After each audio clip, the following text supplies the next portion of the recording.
राम राम भाई सारा ने हर हर महादेव। प्रवचन संहिता के एक और अध्याय में आपका स्वागत है। तो भाई आज एक और प्रश्न लेते हैं। तो आज प्रश्न ये था कि आजकल बच्चे अपनी माता पिता की आज्ञा का निरंतर अवहेलना करते हैं और अपने माता पिता की कोई बात नहीं मानते। वो इस इंडिपेंडेंट समझते हैं इस चीज़ को। और एक या बात आई है भाई, माता पिता नाटे हैं कि कुंभ वगैरह में ये एक भाईजान की कह रहा था वो एक भीड़ है भाई उड़ मत जाओ, तब वो नू गए माता पिता के ऊपर हो गया, उनकी आज्ञा क्या ना करके मैं चला जाऊंगा तो उसका मन फल मिलेगा। तो भाई माता पिता की आज्ञा का क्या महत्व है या अपने माँ समझाने का प्रयत्न करूँगा। तो भाई आपको ये बता दूं कि माता पिता की आज्ञा के अवहेलना करके आप कोई भी धर्म कर्म कर लो उसका आपने कोई फल नहीं मिलेगा। सबसे पहले आपके लिए जो ज़रूरी है वो अपनी माता और पिता की आज्ञा का पालन करना है।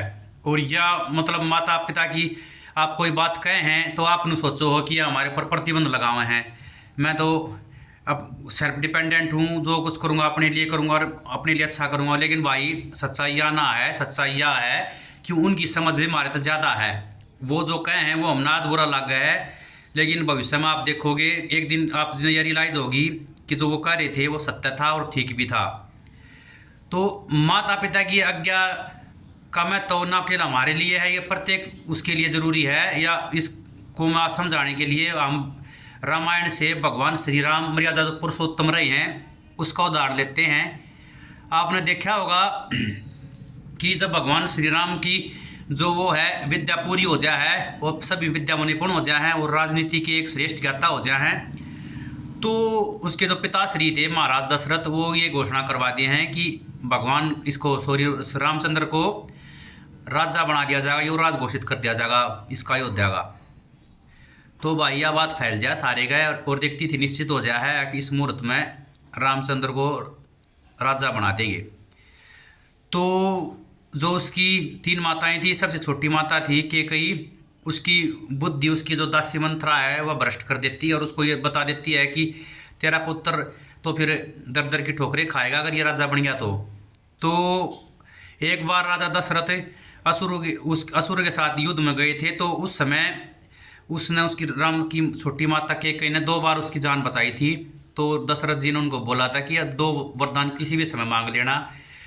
तो कैकेयी जी ने वो जो वरदान थे वो मांग लिए कि रामचंद्र को 14 वर्ष का वनवास और मेरे पुत्र को राज्य। तो भाई पिता का जो वचन निभाने के लिए और माता की आज्ञा का पालन करने के लिए रामचंद्र जी ने आपने देखा होगा इतना बड़ा एक छत्रराज था वो छोड़ दिया, उसका ठोकर मार दी और वन में तपस्वियों के बाती 14 वर्ष का वनवास काटा था, नंगे पैर घूमते गए थे, काटे पत्थरा में हुए। आप आजकल देखते होगे ये उसी भगवान श्री राम की कथा सुनावे हैं, हेलीकॉप्टर में घूम जहाजा में घूम ये कथाकार, जिस भगवान रामचंद्र ने मर्यादा की पराकाष्ठा को छूने के लिए इतने कष्ट सहन करे थे। तो आजकल के बालक तो इस चीज़ ने दबा दें, लेकिन उन्होंने देखो ना अपनी माता पिता की आज्ञा का पालन करने के लिए कितना बड़ा निर्णय लिया और खुशी खुशी वन में चले गए 14 वर्ष रहने के लिए तपस्वियों के भांति और इतने बड़े राज्य को छोड़ दिया। तो उस समय तो आपने देखा होगा, ये सोचने वाली बात है, इससे हमें क्या समझना चाहिए। उस समय तात्कालिक परिस्थितियों को देखा जाए तो ये सोचा दे कि तो राजा बना था और किसे उसको भिखारी की तरह भटकना पड़ा। लेकिन या 14 वर्ष तक उसने लगातार वो कष्ट सहा तो उसका क्या परिणाम निकला। अगर वो राजा बन जाता तो राजा रामचंद्र बन जाते वो। लेकिन उस 14 वर्ष तक उसने माता पिता की आज्ञा का पालन करने के लिए जो कष्ट सहा था उसके लिए वो भगवान राम बनकर वहाँ से उस कष्ट को सहन कर 14 वर्ष का वनवास काट कर जब लौटे तो वो मर्यादा की पराकाष्ठा को छू चुके थे। मर्यादा पुरुषोत्तम भगवान रामचंद्र बनकर लौटे। देखो कहाँ तो राजा बन रहे थे और कहाँ माता पिता की एक आज्ञा का पालन करने के कारण आज उनको सब भगवान की उपाधि देते हैं और वो भगवान बनकर ही लौटे। और आप ये सभी जानते हैं कि अविनाशी भगवान विष्णु के अवतार थे, सर्वसमर्थ थे। वो किसी चीज़ का अगर संकल्प मात्र भी मन में कर लेते तो तत्काल पूरा हो जाता है। लेकिन तो ये देखो माता पिता की आज्ञा का पालन करने के लिए स्वयं अविनाशी भगवान राम ने कितना बड़ा कदम उठाया था, उसको सर्वोपरि समझा था। तो मैं आप सबसे यह बात कहना चाहूँ कि धर्म कर्म और सब कुछ बाद में आओगा। सबसे ऊपर जो है हमारे लिए माता और पिता की आज्ञा है और माता पिता का आदर करना है।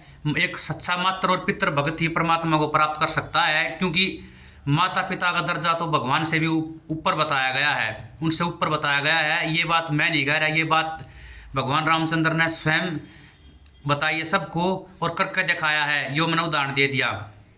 तो भाई आज सब यो निवेदन है कि अपना समय निकाल कर जो हमारे प्राचीन धर्म ग्रंथ हैं इन्हें पढ़ा करो और उनसे शिक्षा लिया करो।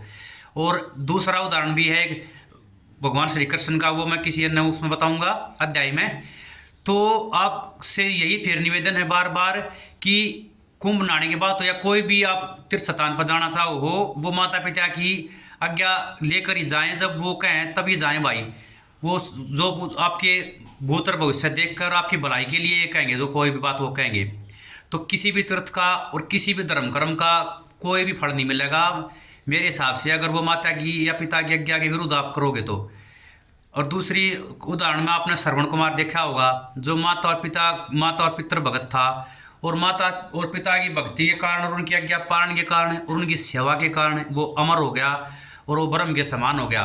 और आज हम सब उसको याद करते हैं।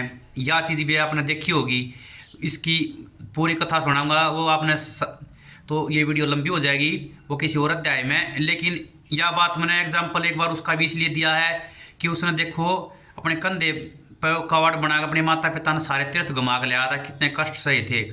जब तक सोना भी कुंदन जब बनाया है, जब वो आग में तपा है, तो आप परिस्थितियां ने और उस चीज़ ने देख कर अपना ये बुरा लगा जो मन में, वो गलत है। क्योंकि जो हमारे बुजुर्ग या माता पिता हैं उनका जीवन का अनुभव हमारे से ज़्यादा है, तो वो जो बात कहेंगे वो 100% सत्य है और वो आखिर में हमारे लिए अच्छे परिणाम लेकर आओगी। तो भाई माता पिता ने भगवान से ज़्यादा महत्व दोगे, उनकी हर एक आज्ञा का पालन करोगे तो इस चीज़ से परमात्मा भी प्रसन्न होगा। और आज के लिए इतना ही, एक और नए अध्याय में आप सब फिर मिलेंगे।